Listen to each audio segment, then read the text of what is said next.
Le nouveau programme de spécialité SVT en terminale implique de savoir utiliser une carte géologique pour répondre à certains exercices.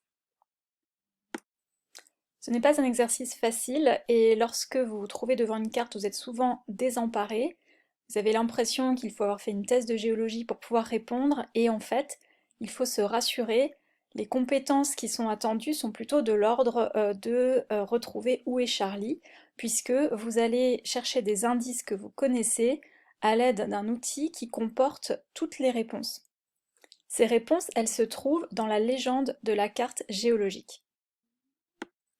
Mais pour commencer, le mieux c'est de prendre la carte et d'essayer de la regarder de loin, c'est-à-dire d'identifier les grands ensembles qui comportent le même genre de couleurs.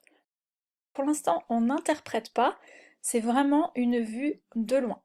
On peut associer ces grands ensembles à des éléments du relief. C'est la légende de la carte géologique qui va permettre de comprendre à quoi correspondent ces grands ensembles. Donc les bassins d'une part, certains massifs qui apparaissent en rouge sur la carte géologique de la France, et puis les reliefs plus importants actuels.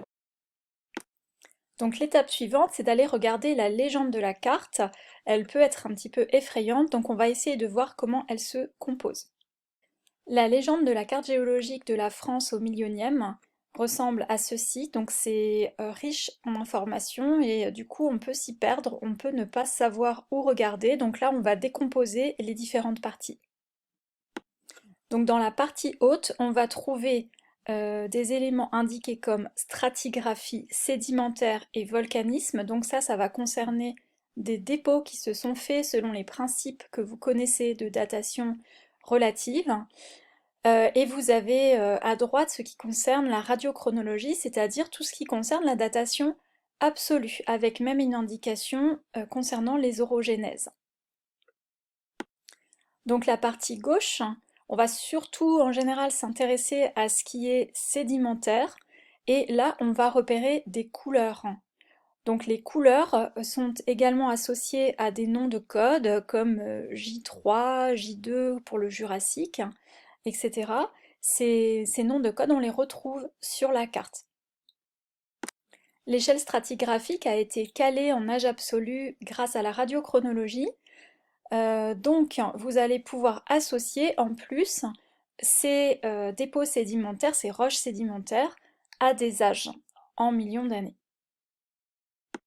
Donc il n'y avait vraiment rien à savoir par cœur puisque les cycles orogéniques sont indiqués, c'est-à-dire les différentes formations de chaînes de montagnes qui ont eu lieu pendant l'histoire de la Terre jusqu'à maintenant.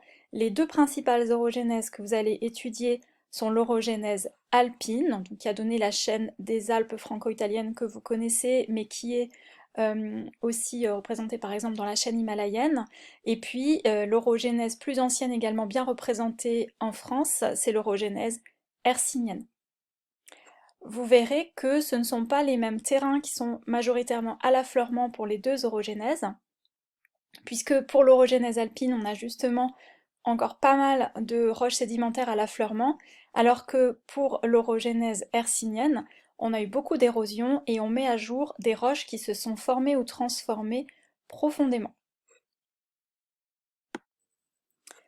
Le fait de trouver à l'affleurement des roches plutoniques, par exemple les granites que vous avez vu notamment en enseignement scientifique de première, vous avez vu que une roche entièrement cristallisée refroidissait lentement et que ça ne pouvait se passer qu'en profondeur. Si une roche plutonique qui s'est formée en profondeur est maintenant à l'affleurement, cela montre un certain nombre de phénomènes dont l'érosion, qui indique donc que la chaîne de montagne est plus ancienne. Plus bas dans la légende, on va trouver des informations complémentaires qui vont être bien utiles et donner énormément d'indices pour répondre aux questions. Il y a en fait des figurés qui sont par-dessus les couleurs. Donc en plus des couleurs qui indiquent des natures de roches et des âges, on va avoir des figurés. Ces figurés indiquent notamment le métamorphisme, donc les roches qui ont été transformées à l'état solide dans des conditions de pression et de température particulières. Donc les figurés vont indiquer différents types de métamorphisme et la couleur du figuré va indiquer l'âge de l'orogénèse. Donc en fait, tout est donné dans la légende, vous n'avez rien à savoir par cœur, puisque vous allez avoir des couleurs différentes pour l'orogénèse alpine et l'orogénèse hercynienne qu'on appelle aussi varisque. La forme des figurés, donc les petits tirets, les petites vagues, les petits points, vont indiquer le faciès métamorphique. Alors c'est quelque chose qui pose parfois problème aux élèves.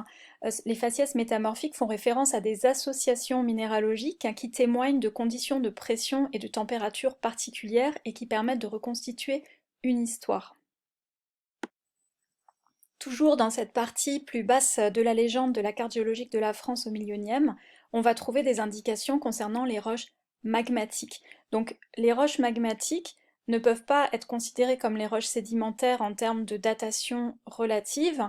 On va bien souvent utiliser plutôt les principes de recoupement puisque ce n'est pas un dépôt, ce ne sont pas des dépôts successifs en couches. Dans le magmatisme, on va distinguer le volcanisme et le plutonisme. Donc le volcanisme, lorsqu'on va avoir des magmas qui refroidissent plutôt rapidement, qui ne vont donc pas être forcément entièrement cristallisés, et le plutonisme, comme par exemple pour la mise en place de granit, qui refroidissent en profondeur et sont donc des roches grenues entièrement cristallisées. Encore une fois, la légende donne toutes les informations puisqu'on va vous indiquer pour des roches magmatiques quelle est leur origine, puisque les roches magmatiques peuvent se former dans différents contextes.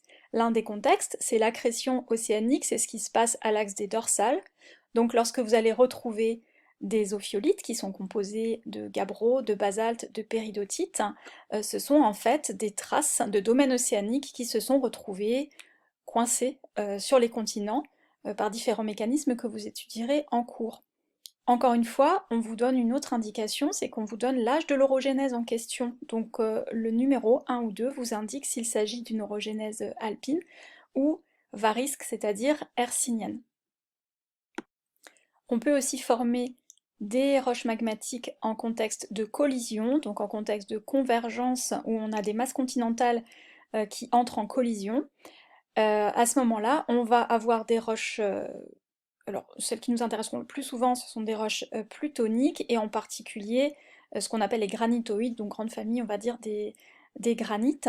Et à chaque fois, vous avez un figuré que vous associez à la couleur du fond qui donnait l'âge approximatif, qui va vous donner des indications plus précises sur les roches, mais en général, vous n'en aurez pas besoin.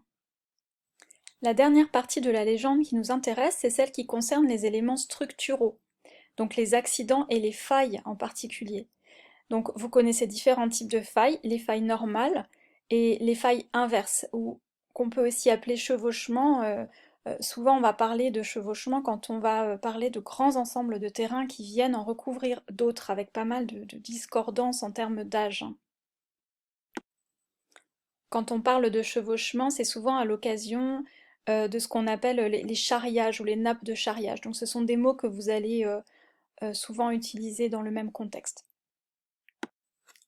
Ce que vous avez surtout à retenir et à savoir expliquer et argumenter, c'est le lien entre une faille, un type de faille, et le contexte et les forces qui ont pu s'exercer sur les terrains et sur les roches.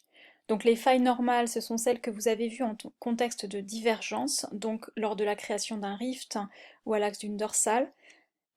Pour ce qui est des failles inverses, c'est les failles qui témoignent de contextes de convergence, donc en contexte de collision, où vous allez avoir du coup un épaississement crustal.